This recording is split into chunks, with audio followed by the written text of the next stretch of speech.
Hello and welcome to Pronunciation Drill Volume 23rd.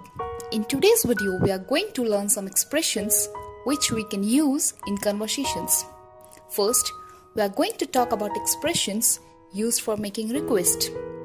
Sometimes what happens that we don't want to be rude or we want someone to do a favor for us, but we need to know the correct way and the polite way to request someone. Okay, and almost on daily basis, there are people who ask you to do something or you ask someone to do something for you. So, here are some expressions which can be used. Number 1, may I take your pen? May I take your pen? Next, will you lend me your pen please? Will you lend me your pen please? Next is, can you lend me your pen please? Can you lend me your pen please? Next is, might I borrow your pen? Might I borrow your pen? Could you lend me your pen? Could you lend me your pen? Next is, would you lend me your pen? Next is, please give me your pen. Please give me your pen. Dear viewers, could you is a very good way of introducing a request. It's an alternative to would you and a little more polite. Now, let's move to the expressions used for making complaints. Now, what are complaints? Well, complaints are expressions of displeasure or annoyance when some things are unfavorable to you, right? So, there are so many situations where you just want to express your annoyance. Like maybe you go a nice fine restaurant and the soup served to you has too much of salt in it. Okay, so now definitely you are spending so much on it, you do not want to have that salty soup. So, you would call out the waiter and start shouting on the top of your lungs. Do you think that's gonna work? Well, that's gonna be really, really rude. So, we are gonna have a look on certain expressions that would help you to express your annoyance in a polite way. You can use, I'm sorry to say this, but this soup has too much of salt in it. Or, I'm sorry to have to say this, but this soup has too much of salt in it. Or, I'm sorry to bring this up, but this soup has too much of salt in it. Don't get me wrong, but this soup has too much of salt in it.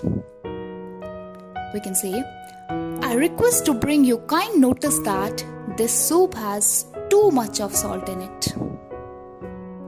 We can say, I'm sorry to bother you, but this soup has too much of salt in it.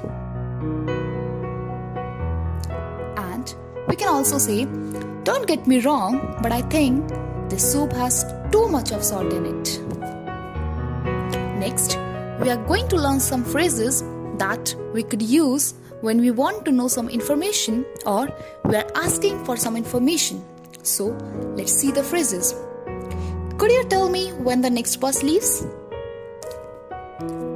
So, you have to have, that kind of curiosity in your voice. You can't say, could you tell me? No, you have that much interest. So let's see the expressions that can be used. Could you tell me when the next bus leaves? Could you find out why she's not coming today? Do you know how much this room cost? Or we can say, do you happen to know where she lives? I'd like to know what you think about my new dress. I'd like to know what you think about my new dress. Next, we are going to see some expressions that can be used to show gratitude. Okay, now we are always grateful to the people who make us happy in some or the other ways, indeed. And I truly believe that if you thank the people, it creates a deep bond between two people. So, we are gonna look at some phrases that would help you to thank people. Okay, so the first one I have for you is thanks a lot, or thank you very much.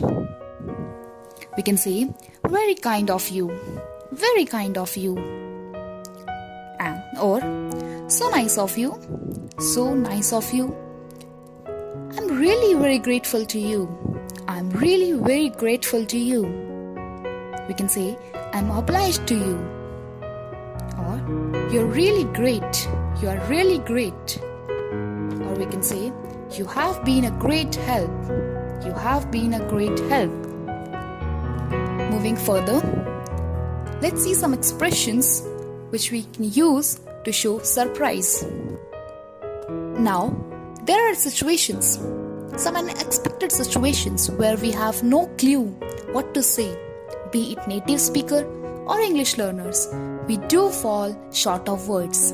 So, in this, I'm going to tell you some phrases to express surprise. But before I go ahead and help you with these phrases, let me tell you that shock and surprise are two different things. Shock is a negative thing. Shock is an emotional strong feeling when something negative happens.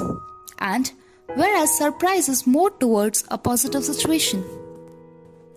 Okay, now let's get started. Wonderful, I can't believe it. Wonderful, I can't believe it. We can say, good Lord, I can't believe it. Or, that's wonderful. That's wonderful. We can say, what a pleasant surprise. What a pleasant surprise.